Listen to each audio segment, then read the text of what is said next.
Buenas tardes a todos y a todas. Bienvenidos hoy a la clase número 11 del taller de escritura de presentación, comisión C3, jueves de 18 a 22 horas. Como siempre es un gusto enorme estar acá con ustedes, pero el gusto es de ustedes que están a punto de terminar este curso con mucho esfuerzo. Hemos pasado de todo, por lo menos mi parte, el nacimiento de un bebé, neonatología, bueno, ustedes el parcial, escritura, argumentación, los libros de Weston, Emeren, campus, y acá estamos, ya cerca de terminar, estamos en junio, queda muy poco. Esta clase, la clase que viene, vemos la segunda parte de falacias. El tema de hoy es falacias, pero le vamos a dividir en dos partes. En el campus hay 10 falacias grandes, como temas. Hoy haremos las primeras 5 y la semana que viene las otras 5. Sin embargo, el tema de falacias no se agota en esta clasificación. Hay muchas más falacias. Esto es simplemente una introducción a la temática. Para organizarnos, comentaba que estamos en junio, ya quedan muy pocas clases. Haremos con este Zoom, la semana que viene nos encontramos en UNPAS. Luego de eso haremos una clase de repaso del integrador. El integrador veremos quién lo hace y quién no lo hace. Porque quien tiene más de 7 en la cursada ya estaría aprobado, según normativa de UNPAS. Ustedes si la han leído, recomiendo que la lean porque son sus derechos. Entonces, a final del mes de junio ya estaríamos terminando la materia. Salvo que algunos terminen antes, ese sería el camino. Entonces, nos queda esta clase, yo luego voy a corregir el escrito de glifosato. Si hay recuperatorio, lo voy a avisar, y nos quedaría una clase más de contenido, de la segunda parte de falacias. Entonces, para organizarnos, hasta ahora, ¿qué hicimos? Bueno, estamos en la parte de argumentación, tuvimos una introducción, en la segunda parte vimos secuencias lingüísticas, luego estrategias argumentativas, después analizamos la cuestión controvertida, en este caso era el glifosato, y ustedes hace un rato terminaron de entregar sus trabajos de argumentación sobre el tema de glifosato. Bueno, ya hablamos de cómo están, todas lo que vivieron, cómo desarrollaron sus temas. Yo los voy a leer con mucha dedicación y tratando de ser objetivo. Voy a intentar dar una nota justa. Si en algún caso ustedes tienen una réplica, lo podemos charlar, no se preocupen. El tema de la réplica con el docente, no conmigo, sino también con otro puede ser, es que la nota hay tres opciones, o puede bajar, o se mantiene, o sube. ¿Me sigue? En el derecho hay un principio que es el derecho de progresivo o de no regresión.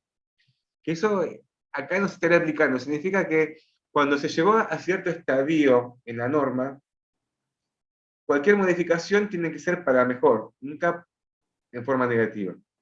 En el caso de la réplica, en un examen, no, puede ser de manera negativa, igual o mejor. Bueno, entonces, tema de falacias, sé que están cansados. Jueves ganó Argentina ya 3-0. Interesante estrategia, esperemos que siga así. Es un pequeño recreo de la mente, levanta el ánimo. O sea, si ellos pueden, nosotros también. Lo que es tener la fe, la confianza en lo que uno hace. Tema de falacias. Como venimos diciendo, las falacias, ¿qué son? Son argumentos falsos que parecen verdaderos. Ya es difícil encontrar un argumento. Uno en un texto, o en cualquier situación, una charla, un debate, se puede transformar en un marco argumentativo, ya sea científico o no científico.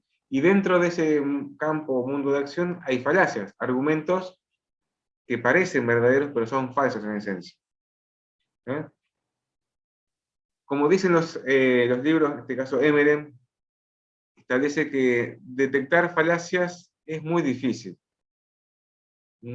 No es tan sencillo como detectar un argumento. Entonces, esto requiere práctica, lectura, análisis, es decir, estar en tema. Como dijimos, con estas falacias se pueden hacer de manera consciente o inconsciente. Si se hacen de manera consciente, quien las hace, obviamente quiere manipular o inducir al error.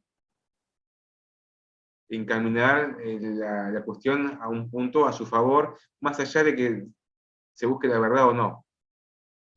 O también se pueden realizar de manera inconsciente. ¿Mm? Hay un engaño, hay una manipulación detrás de todo esto. Y se refieren a la estructura del argumento o a la validez. La falacia lo que viola son las reglas de la argumentación. Dentro de la argumentación, bueno, no tuvimos tiempo de verlas todas, pero son muchas. De imparcialidad, de punto de vista, libertad. Esto, si lo quieren profundizar, está en el libro de Emerson. Todas las falacias. Entonces, el objeto de la falacia está en contra de una regla implícita de la argumentación. ¿Por qué implícita? Porque no hay una normativa formal, o sea, del Estado que determine, bueno, ley tanto, punto 1, la regla para argumentar. Punto 2, ¿no? Son reglas generadas por la costumbre, la misma ciencia social. ¿Mm? Entonces, estas reglas implícitas que hacen la argumentación, y vemos también la fragilidad que tiene este proceso de debate. Si es en el mundo informal, bueno, las reglas generalmente están controladas por un tercero, un mediador. Ahora, dentro del campo formal, en este caso el Estado a través de la justicia, quien lleva las reglas en la dirección es el mismo Estado, en este caso el mismo procedimiento judicial. Cuando vean procesal, ahí lo van a ver. La cantidad de reglas que hay dentro del proceso, ya sea penal, laboral, civil, administrativo, etc. En esencia, es un mismo proceso que se divide con variantes. La cuestión está en cuando se viola alguna de esas reglas. Y ahí ya hay que empezar a detectar falacias. Otro punto complicado o difícil de las falacias es que a veces se confunden, son similares. En el campus vamos a encontrar información teórica breve, con ejemplos, porque esto se aprende con ejemplos. Después van a hacer actividades. Hay fotitos, dibujitos, literalmente. Dibujitos donde tienen que elegir y determinar qué tipo de falacia es. Si hay un error, no pasa nada, no se preocupen, no es grave. Lo importante es saber que, sí, bueno, acá hay una falacia. Después veré cuál es. Pero acá hay algo que es un argumento que parece verdadero, pero es falso. Después veremos el contenido, eso es otra cosa. Porque la refutación se hace a un argumento válido. Cuando refutamos, estamos presuponiendo que el argumento que contradecimos es válido. Ahora, ¿pero qué pasa si encontramos una falacia? Que intenta confundirnos. Bueno, hay que esperar nuestro turno para detectarla, exponerla, manifestarla, impugnarla y luego refutar. Yo no recomiendo hacer falacias. Si bien es un arma, una estrategia interesante, que está dentro del campo ilícito o inmoral, el problema de la falacia es que no tiene un contenido. Si bien puede confundir y llevar a un objetivo de quien la propone, pero en esencia no dura mucho. Entonces, en mi caso personal, yo no las recomiendo como estrategia. Porque enseguida se puede caer. Si de la otra parte las detectan, nos van a hacer pasar un papelón. Porque tuvimos la oportunidad de argumentar, sostener nuestra postura con una premisa fiable, como dice Emeren, y no lo hicimos. Perdimos nuestra oportunidad y encima adujimos un argumento que era inválido, en esencia. Bueno, entonces, las amadas y queridísimas falacias. Si quieren para estudiarlas, si tienen tiempo, esto se puede hacer un cuadro sinóptico. yo creo que es una gran herramienta para estudiar Derecho. Si estamos muy cortos de tiempo, en esto de entender, relacionar, recordar, bueno, para estudiar Derecho, sí o sí no queda otra que leer. Y hay que leer, y mucho. A veces no hay tiempo, bueno, hay que leer en cuanto se pueda, un poco. Lo importante es que esa lectura sea eficiente, de calidad. No es cuestión de cantidad, sino de calidad. A veces uno tiene tiempo y no tiene ni ganas de leer. O al revés, tiene poco tiempo y lee muchísimo en 10 minutos. Yo les pasé algunas reglas de estudio, que a mí las comentó un docente acá en La Plata, recién en cuarto año, y yo digo, no, recién ahora me entero de esto, que es oro puro. Bueno, hay 3 reglas de estudio que se las quiero transmitir. Con esto no quita que estudiar sea una actividad pesada, sino que sigue siendo pesado, pero de manera más ordenada. La primera, son 3 R's. La regla de las 3 R. La primera R es razonar. Razonar, entender lo que estoy leyendo. Ese párrafo, esa idea, esa explicación, esa descripción, ese argumento. ¿Mm? Dentro de los textos jurídicos encontramos todo eso, explicaciones, ejemplos, argumentos, descripciones, todo lo que vimos acá en el campus. Entenderlo. Y a veces hay cuestiones abstractas. Bueno, el derecho está basado en hechos reales, en causas. Bueno, pensar un ejemplo a veces. Pensar, cada artículo de ley está basado en un hecho real. Hay que pensarlo. Y es muy normal perderse en teorías en derecho. Es normal, es usual. Y uno se pregunta, ¿pero para qué tantas teorías sobre un mismo punto? Bueno, porque son interpretaciones. A veces más limitadas, otras veces más extensivas. Obviamente, detrás de esa interpretación se puede decidir la suerte de un caso, a favor o en contra. Por eso hay tantas doctrinas. Y conviene saber un poco de todo. Entonces, el primer punto es razonar, entender lo que estoy leyendo. Ese es el que más lleva tiempo, hay que leer, bueno, pasar tiempo en la lectura. Bueno, la segunda R, esto ya pensando para el examen o para una exposición o ya para uno mismo, que el tema quede, es relacionar. Relacionar. Y ahí vemos, si tuviéramos una especie de cuadro sinóptico enorme, podríamos unificar todo el derecho. Imaginen, sería un mural, empezando del derecho, sus ramificaciones, civil, penal, administrativo, laboral. Dentro de cada uno se va dividiendo persona, persona jurídica, no sé, objeto, un montón. Como siempre digo, es un orden jurídico, es un esquema organizado, sistematizado. Y en cada materia, obviamente, se ve en profundidad. Casi como un árbol, está el tronco y luego se ramifica. Entonces, para empezar a estudiar conviene saber la base. Ejemplo, en derecho civil, sí o sí no se puede aprobar la materia sin saber un concepto de derecho civil. ¿De qué sirve ver la naturaleza jurídica de la capacidad de la persona jurídica si no sabemos qué es el derecho civil? Primero, lo básico. Luego las ramificaciones. Entonces, ahí vamos haciendo las relaciones. Un tema nos lleva a otro. Vemos las relaciones de causalidad entre los temas. ¿Vieron? Entonces, eso a la hora de estudiar a la mente le ayuda muchísimo. ¿Sí?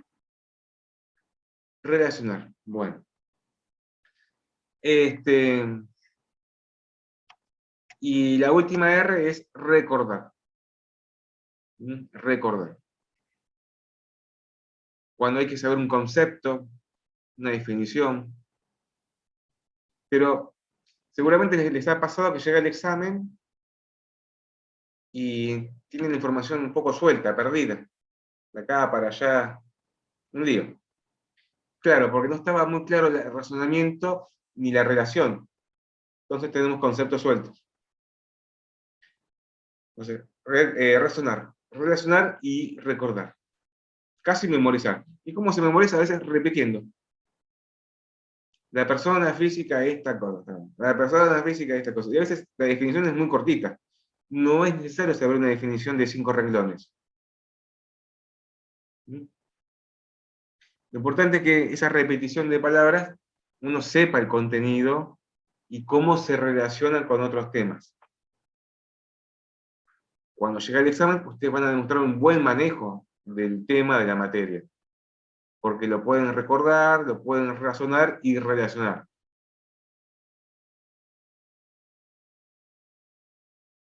Es casi como, la mente parece que funciona como un mueble, ¿no? Donde tenemos espacios y cajones. Nuestro placar, por ejemplo, ¿está ordenado o desordenado? Es una pregunta retórica, no vamos a responder. Bueno, como está nuestro placar, nuestra mente más o menos. Si está ordenado, es más fácil a la mente buscar información y llevarla luego a la boca o a la mano. Por eso el descanso es fundamental. El descanso para estudiar hace que se ordene toda esa información. ¿Mm? Y que no sea un hecho traumático, dar un examen, estudiar mal y rápido y no se queda blanco o no le queda nada. Entonces es ayudar a la mente a que entienda todo esto. Entonces, bueno, volviendo al tema de las falacias, en ese mundo de ideas, de los libros y qué sé yo y todo eso, eh, nos podemos encontrar con argumentos inválidos, no en su contenido, sino en su forma y en su validez. Porque la refutación se hace presuponiendo que el argumento es válido. ¿Mm? El argumento es válido, que cumple con las características de un argumento, pero en sí mismo el contenido está yendo al error y por eso lo refutamos. Bueno, entonces vemos las primeras 5 reglas. La regla 1 es la regla de la libertad. ¿Mm? Si quieren, como decías, de todas estas reglas se pueden hacer la regla de la libertad. ¿Qué implica esto? La regla de la libertad implica que no debe existir una prohibición a debatir un tema u otro tema. ¿Me siguen? Si bien entre las partes hay una diferencia de opinión sobre un punto controvertido, hay un acuerdo a la hora de debatir.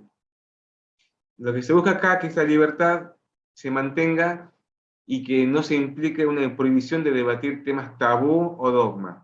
¿Me siguen?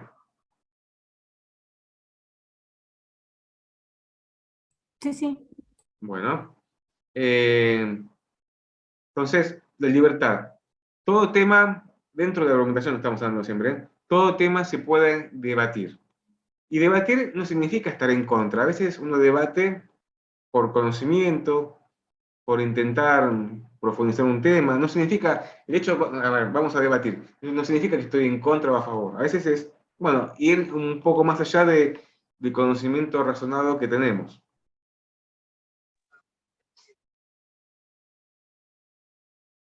Entonces, esta regla, lo que protege eso, es la libertad. Se viola cuando ya desde el principio se establecen límites. Por ejemplo, dos personas, bueno, acuerdan de debatir y establecen, bueno, vamos a debatir de este punto y de este punto, pero de este punto no. O sea, eso cierra toda posibilidad de avance argumentativo. Y eso es una falacia.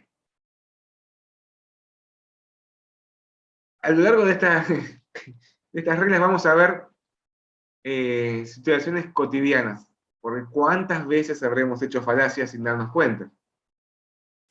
O cuántas veces hemos caído en las trampas malévolas de las falacias. ¿Mm? Entonces, en esta regla, si se restringe esa libertad, que puede ser una falacia por presión, y la presión a veces puede ser física o emocional. Si es física, siendo de este tema no hablamos, y si hablamos vas a recibir una sanción física, se llama falacia del garrote. Argumentum ad baculum, o conocida como falacia de Garrotta, sí. Debatamos este tema, pero si hablamos de este tema, imagínense, ¡pum! Garrotazo. Bueno, se restringe la libertad con presión física.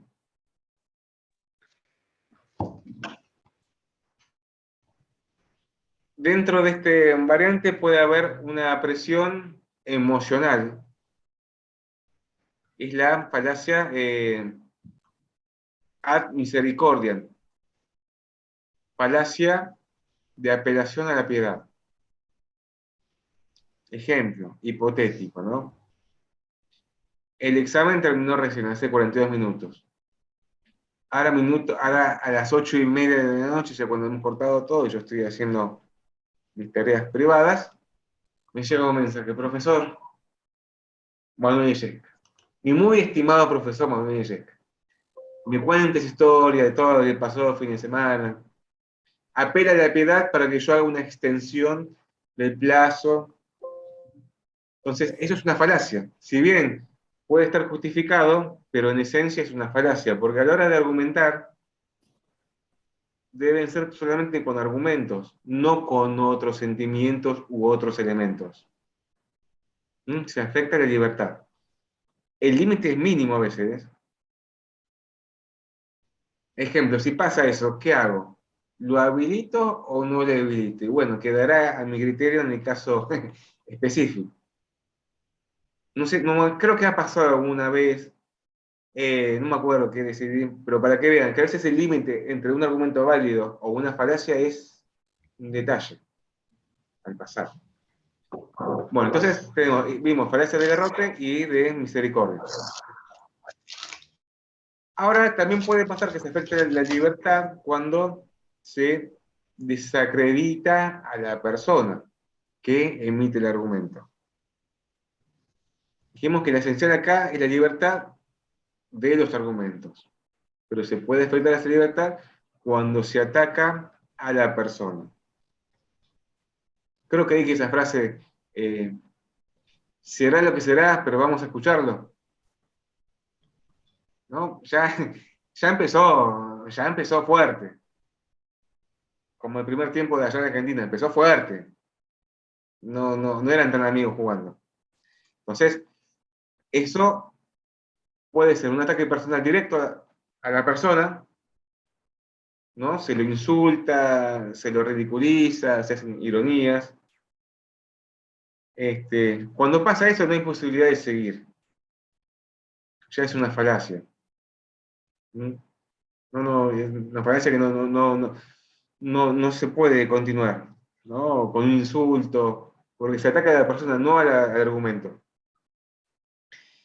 Ese es el ataque directo. Puede haber un ataque después indirecto.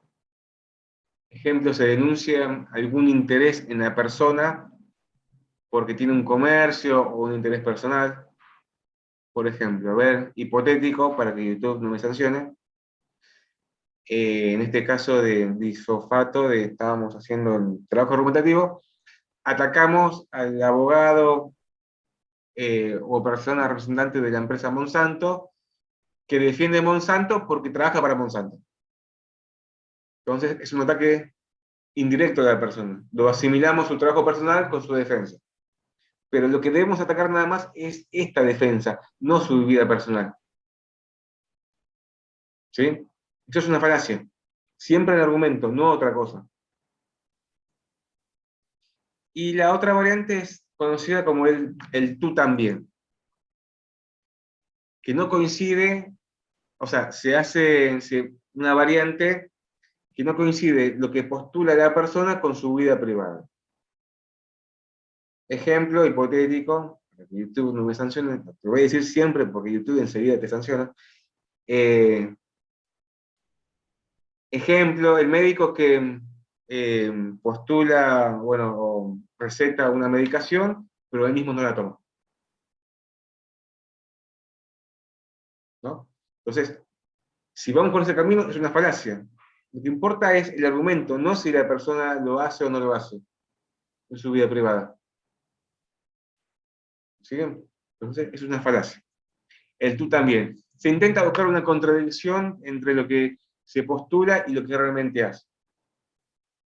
Ejemplo, a ver otro. En glifosato, bueno, escribimos en contra del uso. Imagínense que escribimos, pero tenemos un campo hipotético, precioso campo grande, y tenemos que sembrar soja, y bueno, hay que fumigar porque si no nos fundimos.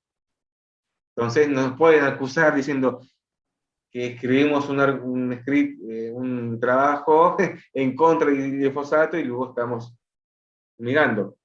No, bueno, eso es una falacia.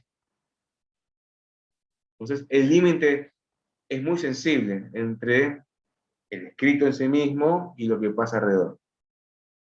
Siempre en caso de duda hay que centrarse en lo que está ahí, en el argumento, no otra cosa. Y esa fue la regla de la libertad. Pueden ver después, hay ejemplos en el campus.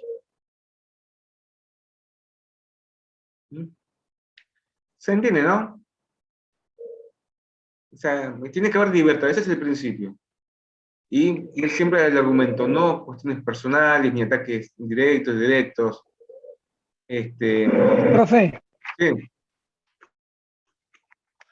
por ejemplo, lo que usted hablaba, que no hacer un ataque personal a la persona.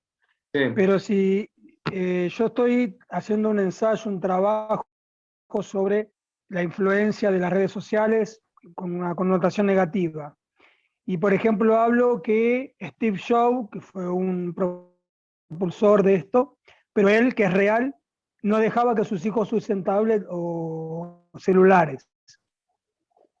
Si yo voy por ese lado, lo ataco personalmente, con respecto a lo último que usted hablaba, es Bueno, habría que ver en este caso de su Steve lectura Jobs, también. estaba a favor o en contra de qué, y hay que ir con esa idea. Después lo que haga en su vida personal es otra cosa. Son dos cosas diferentes. ¿Mm? Porque o sea, el límite entre una falacia y un argumento válido a veces es muy sensible. ¿Mm? Pero si encontramos una falacia, bueno, y hay dudas, mejor no ir por ese camino. ¿Mm? No entrar. Sí, Ok. porque estamos en el límite.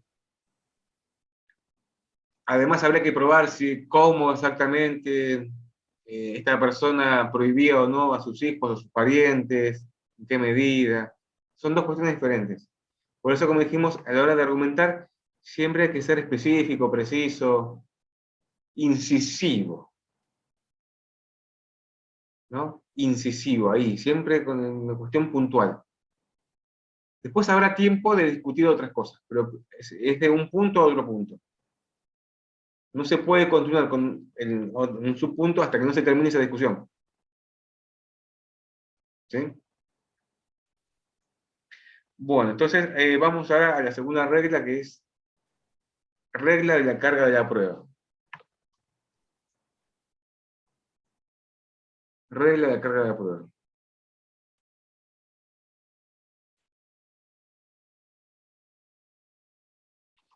En esta regla, ¿qué se busca? Es un principio, ¿no? Que cuando argumentamos, tenemos las premisas, los razonamientos, y eso debe estar respaldado por prueba. Después veremos qué tipo de prueba, esa es otra cuestión. Pero el principio es que se debe probar. Cada afirmación o negación se debe probar. Si no se aprueba, cometemos un error muy grave. Nos adentramos en una falacia. Entonces, el principio es, quien alega, prueba. Esto van a ver en el Código Procesal. Quien alega, prueba. Siempre en caso de duda, cuando ustedes trabajen en la profesión, prueben todo. ¿Será sobreabundante, engorroso, lleva tiempo? Bueno, no importa. Mejor que sobre. Lo que abunda no daña. Gran frase que me pasaron cuando recién me recibí. Lo que abunda no daña. Obviamente, lo que abunda tiene que tener relevancia. No vamos a empezar a subir pruebas irrelevantes porque ahí es otra falacia. Entonces, en este principio dijimos que el que alega o defiende un punto, lo debe probar. Hay falacia cuando una de las partes empieza a tambalear y trata de evitar probar, ya sea de cualquier forma. Entonces ahí ya podemos empezar a detectar una falacia. Una de ellas, hay varias, es la inversión de la carga de la prueba. Porque el principio es que quien alega debe probar, no al revés. Me podrán decir, pero recién vimos en el fallo que era un principio de derecho ambiental. Sí, es una excepción, no es lo normal.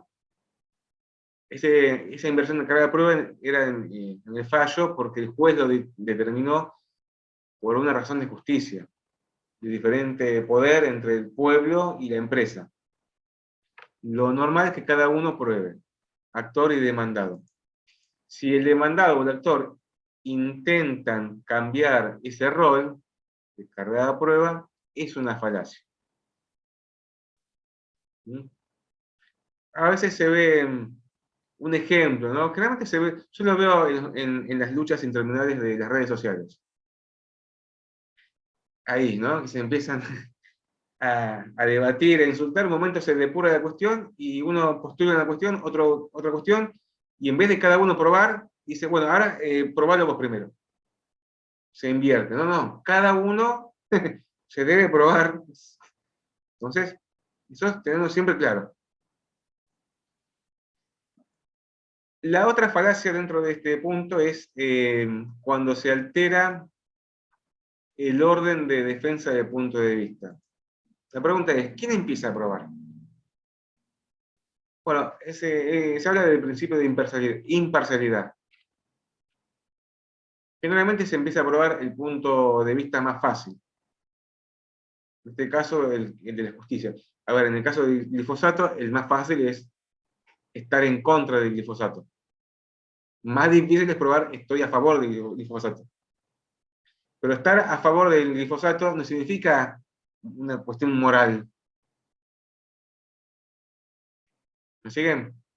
Esto es una cuestión técnica. Ahora, lo difícil es explicarlo a la sociedad. Hay límites muy delicados.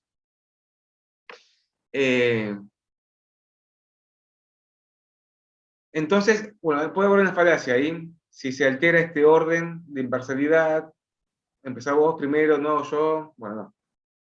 Para intentar evadir esa carga de la prueba. Mucha atención a eso. Bueno, obviamente la falacia principal acá es cuando se evade directamente la carga de la prueba. Anteriormente eran situaciones sutiles, ¿no? De cortesía, no, empezá vos primero, que vos sabés más, te cedo primero. No, cada uno debe probar. Porque una vez que nos adentramos a esto, no hay marcha atrás. Esto tenga muchísima precaución. ¿Sí? Hay que estar preparados para esto. Porque a veces en uno o dos argumentos uno puede hacer un terrible destrozo o daño, y daño en el sentido de ganar una discusión. Hay que estar muy preparado para esto. Con esta falacia, exactamente cuando se va de sacar de la prueba y se intenta postular una premisa como que no es necesario probarla. Se la postula como una verdad, que es evidente en sí mismo. O se postula un punto de vista que es inmune a las críticas. Porque una vez que comenzamos a argumentar, bueno, la libertad está, todo se puede debatir. Pero debatir no significa estar a favor o en contra, a veces es por conocimiento. ¿Mm? Pensemos en algún tema controversial, sensible para la sociedad. Yo me acuerdo, y esto lo leí, lo vi, o sea, no lo podía creer, pero bueno, en el mundo científico es posible debatirlo. Una socióloga, que no recuerdo el nombre, postuló una doctrina, una idea de que los abusadores sexuales no debían ser condenados penalmente porque eso responde a una cuestión de antropología, de ser humano, que no coincide con la ley. Y obviamente daba sus argumentos, etcétera, etcétera. Un tema muy delicado. ¿Me siguen? Muy sensible. Pero lo llevaba a través de este proceso de argumentación, con las formalidades y el respeto. Obviamente, seguramente ha tenido refutaciones, críticas, pero siempre críticas constructivas. No críticas, no, esta qué dice, qué sé yo, no, no, ahí es una falacia. Si vamos a refutar, que sea con argumentos, no haga un ataque personal. No sé sinceramente qué habrá pasado con esa teoría, pero para que vean, ¿no? Entonces, la falacia está cuando se presenta una idea que es inmune o no está sujeta a críticas. Eso es una falacia. Porque todo lo que presentamos se debe probar. Bien, ¿no? Esa fue la regla 2. Todo esto, si hay alguna duda, lo pueden ampliar en el campus, van a ver que no es muy difícil. Como ven, estamos yendo del principio al desarrollo de la misma argumentación. Empezamos con el punto de partida, que era la libertad, ahora la prueba. Y vamos a la regla 3, que es la regla del punto de vista. Vimos que el punto de vista es la opinión. O sea, ¿cuál es tu punto de vista? ¿Estoy a favor? ¿Estoy en contra?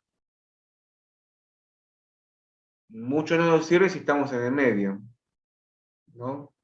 En este caso, la argumentación podría servir como un medio de conocimiento. Pero decir estoy a favor o estoy en contra requiere mucho conocimiento, una seguridad, ¿no? Una organización de argumentos que uno sustenta su posición. Recuerdo la charla de un filósofo, un muchacho que tiene un apellido que es muy difícil, Estrag, no sé qué, bueno, no, pues eso lo paso por mensaje, y él postulaba que... Darío Sternreiber. Bueno, es argentino, ¿no? El apellido, sí, debe ser ese. Bueno. Sternreiber. Sí. Darío Sternreiber. O Darío...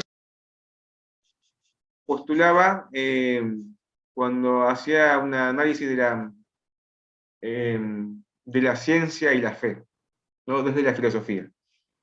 Y que quien postula la existencia de Dios o no existencia de Dios, siempre dentro del marco de la argumentación, ¿no? Que es muy difícil decir niego a Dios desde la argumentación. Porque decir negar a Dios, lo decía él, ¿no? Requiere conocer todos los argumentos, premisas y causales que demuestran que Dios no existe. Y a su vez los que lo niego. Entonces, muy interesante esa apreciación que nos hace a esta regla que es el punto de vista. Entonces, en esta regla hay que diferenciar los puntos de vista a favor o en contra. Eso tiene que estar muy clarito. Voy a corregir seguramente en sus trabajos eso, si quedó claro en el primer párrafo o no.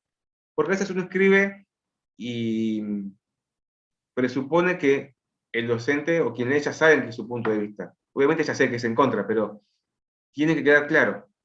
En este trabajo vengo a argumentar en contra de... ¿sí? Porque si escriben, por ejemplo, el glifosato es un herbicida muy utilizado en el mundo que genera contaminación. Listo. Pero ese es un argumento que se puede utilizar a favor o en contra. Se puede ver diferente. Ahora, si decimos estoy en contra, ya queda claro. ¿Siguen? Yo no puedo presuponer que están en contra, sino tienen que quedar clarito. Además, eso estimula la lectura de lo que viene, porque si no hay que estar viendo y analizando, a ver, ¿estará en contra? ¿Estará a favor? Entonces, el punto de vista clarito, al principio. ¿Sí? El actor demandado, clarito. El problema es cuando ese punto de vista se diluye, se confunde, hay alternativas. Y la falacia que se puede dar es la posible diferencia de opinión múltiple. Cuando se ataca un punto de vista diferente al que se presentó. Por ejemplo, Nosotros estamos argumentando en contra del glifosato. Muy bien, información, exponemos. Y nuestro oponente, en vez de refutarnos nuestro punto de vista, nos ataca o postula otra cuestión, que estamos promoviendo el uso de la soja transgénica, que si bien tiene relación, pero es otro punto de vista, otro tema. ¿Siguen? Entonces, mucho cuidado ahí. Siempre la precisión, la claridad, la buena fe. Y esto nos puede llevar a la falacia del espantapájaros. ¿Sí? La falacia del espantapájaros. A mí me da risa los nombres que le ponen. La del garrote, la del espantapájaros.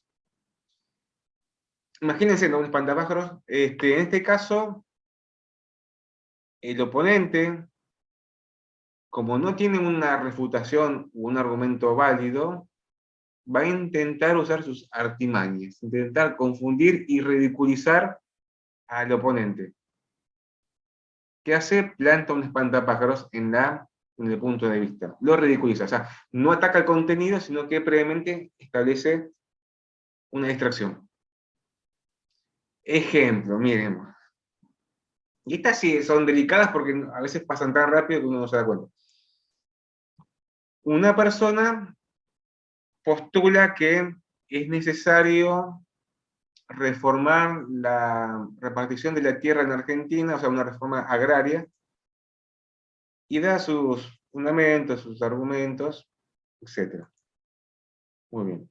La persona B, en vez de refutar eso, que era el espantapájaros, y lo ridiculiza, diciendo que, bueno, muy bien lo que dice la persona A, pero si quiere que vivamos en la Edad Media, con libre repartición de tierras, bueno, vieron, ahí ya lo está ironizando a la persona que estableció un espantapájaros, ¿no? De esto de vivir en la Edad Media. No está hablando en sí mismo del argumento, sino que lo está ridiculizando. Se establece una distracción. Y una mente, si viene distraído, se queda con eso, no, claro, ¿no? Entonces, detectar la falacia, esperar el turno, luego exponerla y después refutarla. Falacia del espantapájaros. ¿Qué hace esto? Distorsiona el punto de vista. Se está hablando de la repartición de tierras y por otra parte este espantapájaros habla de que se postula volver a la edad del siglo III a.C., como un atraso, ¿no? Como un prehistórico. ¿Mm? Se está usando mucho esa palabra, ¿no? Atrasa. Quien postula una idea contraria a ciertas ideas hegemónicas, atrasa. Esto es un cavernícola. No se ve mucho por las redes sociales. Todo atrasa. Espantapájaros, claro, claramente es un espantapájaros. O se le atribuye, bueno, un punto de vista ficticio a ese punto de vista.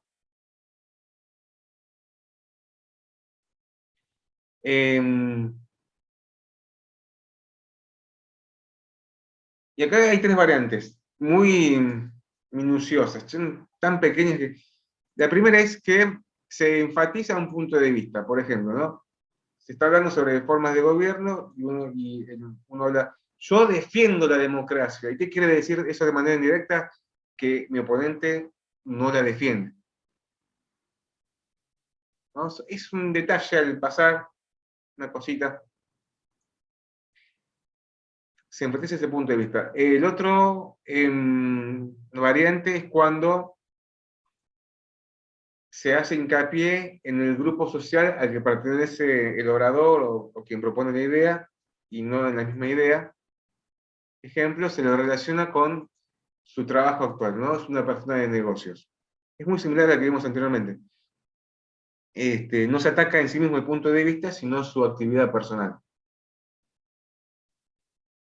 Hincapié, ¿no? Bueno, por ejemplo, un abogado de una empresa, bueno, como trabaja para la empresa, va a defender en tal cuestión. Y eso no, es una falacia. Aquí era el argumento. Y la tercera, esta sí es usual, es cuando no se especifica quién sostiene el punto de vista. Acá se generaliza. Todo el mundo piensa que. Cuando vemos una generalización, es una falacia enorme, ¿no? Todo el mundo hace esto, o en los países del primer mundo aprobaron tal ley, o en Europa pasa esto, en Estados Unidos o en Francia, siempre estamos mirando para afuera. Entonces, eso es una falacia. O toda la gente piensa que hay muchos prejuicios, ¿sí? Eso en esencia son falacias. Mucho cuidado si un día estamos trabajando en un tema y vamos por ese camino, ¿no? Siempre hay que ser específicos. Si decimos todo el mundo qué, bueno, hay que probar exactamente quién sería todo el mundo, qué elementos hay. Siempre vamos a tener momentos grises en la argumentación. Lo ideal es empezar a pulir y unir todas las piezas. Pero si de enfrente viene alguien y postula una idea generalizada, todo el mundo que espere en su momento con dientes y uñas para devolverle el favor, elegantemente. Siempre cuando les llegue ese momento, siempre ataquen con argumentos, no vayan a hacer falacias. ¿Mm? Porque detrás de esto hay muchas pasiones. Esto hay que decirlo. No es tan sencillo adentrarse en este mundo, porque nadie quiere perder, nadie quiere verse humillado. Eso, si pasa eso, bueno, la organización se puede caer. ¿Mm? Entonces, todo el tiempo intentar mantener la estructura, la compostura. Y es mucho más lindo refutar que humillar. Aunque, bueno, ustedes sabrán cuándo es el momento de usar las reglas. Bueno, entonces, esta fue la regla 3. Regla 3. En el proceso judicial, cuando, pero ya lo dije, eh, suceden estas cuestiones que están por fuera de la ética y las emociones y demás, el juez puede tomar medidas. El juez puede tomar medidas sancionatorias entre los abogados y las partes. Hay un límite, la defensa no puede ir más allá de cuestiones privadas, personales, etcétera, ¿sí? Bajo procedimiento de sanciones. Eso es lo peor. Yo no he conocido, pero cada tanto es raro que haya algún fallo. ¿Mm?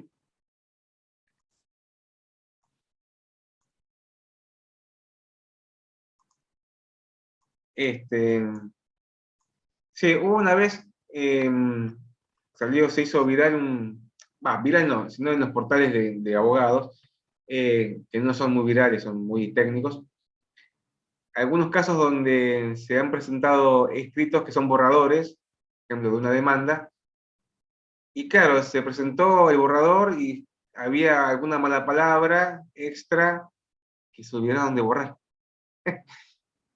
Obviamente se sancionó eso, más allá de que fue un error involuntario. El juez en ese momento lo sancionó, porque es una responsabilidad. Bueno, ahora sí, vamos a la regla 4. Regla 4. Mientras hay alguna consulta, vamos bien. Mate.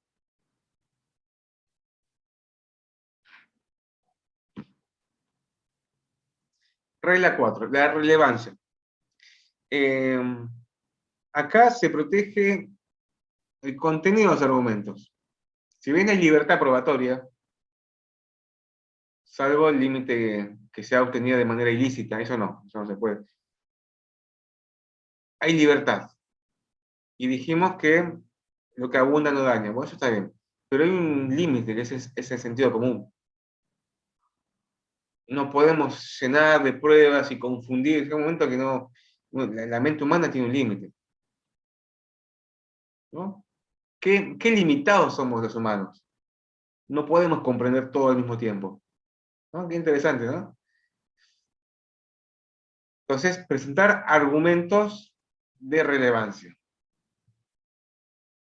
Se dice que en el futuro están desarrollando programas muy avanzados de computadora que asimilan grandes cantidades de información para hacer demandas, contestaciones, escritos.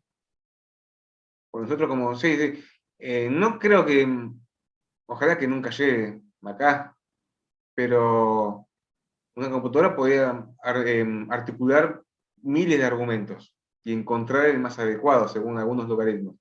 Porque en nuestra vida profesional tenemos un límite. Si bien hay capacidades intelectuales muy altas en algunos casos, ¿cuántos casos uno solo puede llevar? 100 casos, 1000 casos, 5000 casos. Hay momentos que... ¿sí? Mientras tanto, tenemos este campo de acción artístico humano que podemos organizar, debatir, articular argumentos y presentar argumentos de relevancia. Ahí voy. Los que sean conducentes. Esta la justicia lo habla, ¿no? Como dije, todo se debe probar. Todo. Si no está probado, primero es un papelón porque los jueces leen todo y lo tienen por no probado. Y si se tienen por no probado ese punto, todo lo demás carece de validez.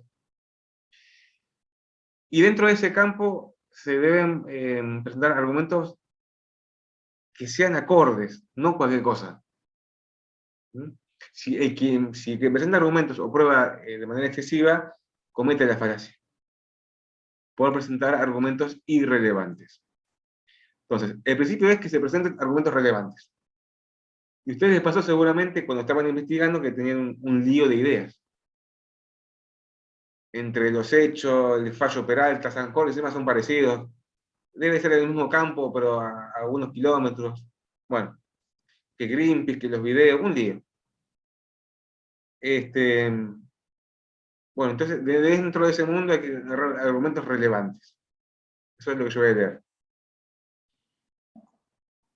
La falacia está cuando se presenta una argumentación irrelevante y esto se da la ignoratio elenchi. Se prueba otro punto de vista. O sea, empezamos bien, a argumentar un punto, vamos muy bien, y de repente estamos defendiendo o estamos refutando un punto o una consecuencia. Dijimos, por ejemplo, en el glifosato, y luego terminamos hablando de la soja transgénica y el capitalismo. Nos fuimos, nos fuimos. Eso es una falacia. Una falacia. Luego tenemos la falacia de la no argumentación, que es la falacia patética, del patos, de patético. En esta falacia se proponen otros medios de argumentación. No se proponen razones, se proponen emociones. Lo esencial de esto es que hablamos de objetividad, de datos ciertos, no de emociones. Se da en el caso que el oponente, si hay un público, quiera convencer o persuadir al público para meternos presión. ¿Sí? Entonces, es una falacia.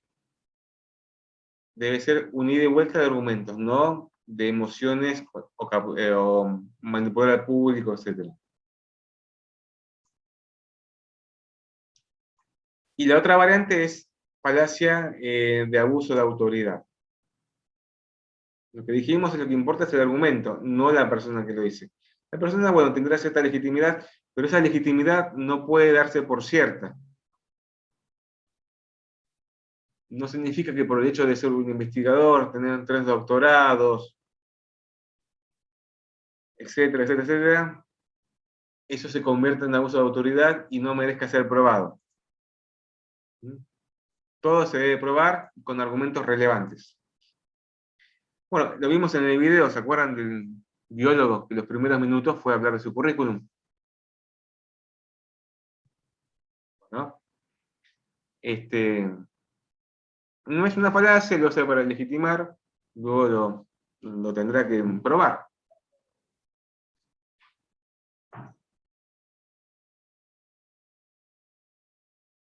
Vamos bien, ¿no? Son muchas falacias. Son muchas. Con el tiempo, si las releen, van a ver que las pueden detectar y esto está bueno. Porque van a argumentar, refutar y encima encontrar falacias.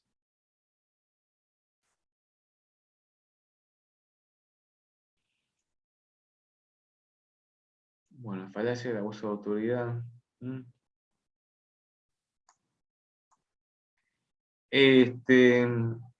Y la última regla, la número 5, que vemos hoy, es la falacia de la premisa implícita.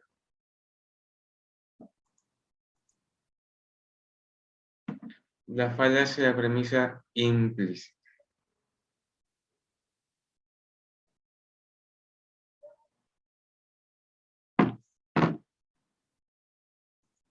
Yo sé que estarán cansados, ya falta poquito. Me gustaría cuando encuentren el momento que en un ida y vuelta o en el escrito encuentren una falacia. Ese momento donde decís, miren, yo lo vi, yo lo estudié. Ese momento de placer único personal, porque uno lo disfruta, o sea, no. Y esto nada más se aplica siempre en un ámbito académico, formal, no se puede llevar a la vida interpersonal. No, no. En casa, que es el ámbito común de discusión, que vamos a ir a ver, donde uno más pelea es en casa, siempre alguna cosita ahí. Bueno, ahí la falacia está lleno, está plagado. Acá, para allá, bueno. Estaría bueno detectarlas, pero más allá de eso no podemos hacer más nada. Sí, en un campo formal, ahí sí. Bueno, esta regla, estamos en la última premisa, la última regla. Bueno, la premisa, ¿no? El contenido, la esencia del argumento. ¿Se acuerdan? Hicimos, el argumento básico era una conclusión y una premisa. No básico, ese es el hipotético del laboratorio que nunca pasa. Lo normal es que haya muchas premisas sueltas. Y uno va armando a partir de eso. Entonces, ¿qué pasa si hay premisas implícitas? Que puede suceder, hay zonas grises. Bueno,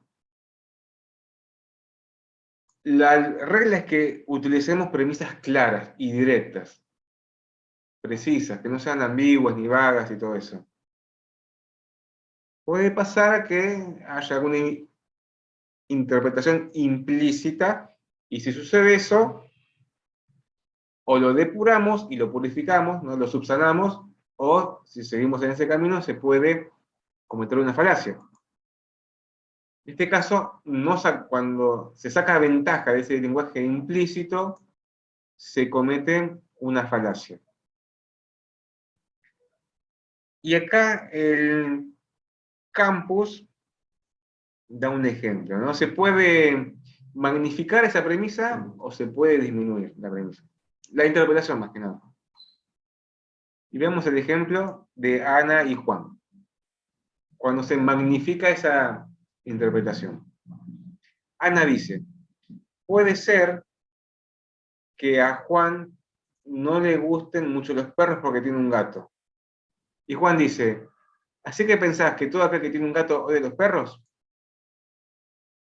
Implícitamente parece ser que dice que quien tiene un perro no le gustan los gatos. Y Juan, ¿qué hace? Lo amplía, pero diciendo que todo aquel que tiene un gato odia los perros. ¿No? ¿Me siguen? Entonces, esa idea se amplió, se fue para otro lado.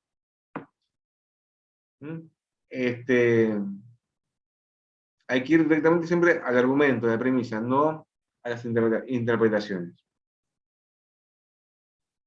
Bueno, obviamente Ana responde, no, no dije eso, solo quiero decir que hay muchos dueños de gatos que no les gustan los perros, ¿no? O lo subsana. Lo subsana.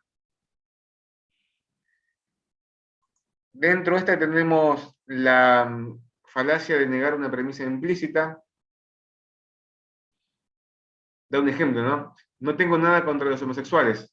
Solo pienso que la edad para probar el sexo homosexual no debe disminuir, etc. O sea, cuando hay una premisa implícita, hay que depurarla. No se la niega, ni se la amplía, ni se la exagera, ¿no? Otra vez depurarla. Porque tranquilamente el error se puede ir casi descosiendo en un hilito, y eso nos va llevando a otra dirección.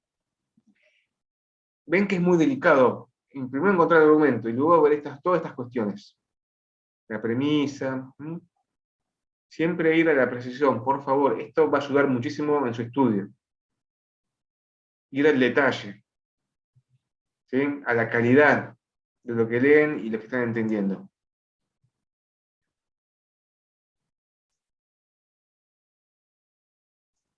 Y bueno, por último, la premisa implícita no hay que negarla ni tampoco presentarla falsamente. Bien. Creo que con esto estamos. Una idea muy simple, somera, una introducción a este mundo de la discusión argumentativa. ¿Se entendió, no? ¿Alguna duda? Pueden consultar por mensajería privada. Bueno, ¿cómo estamos? Estamos recansados, se imagino. Ya con lo último. Bueno, acuérdense que todas estas armas las van a utilizar en un momento, lleva tiempo, práctica, no les asegura una victoria. Puede ser que haya algún error, no se preocupen. Como dicen los mandamientos del abogado, fríos en la victoria, fríos en la derrota. Tratar de no humillar a nuestro oponente, sino simplemente corregirlo. Llevarlo a la verdad. Manifestar el error, su manipulación y corregirlo. Bueno, estamos. Después voy a corregir sus exámenes y la semana que viene nos estaremos viendo en UNPAS. Vaya pensando después en el integrador, que veremos quién lo hace. ¿Sí? Veremos quién lo hace.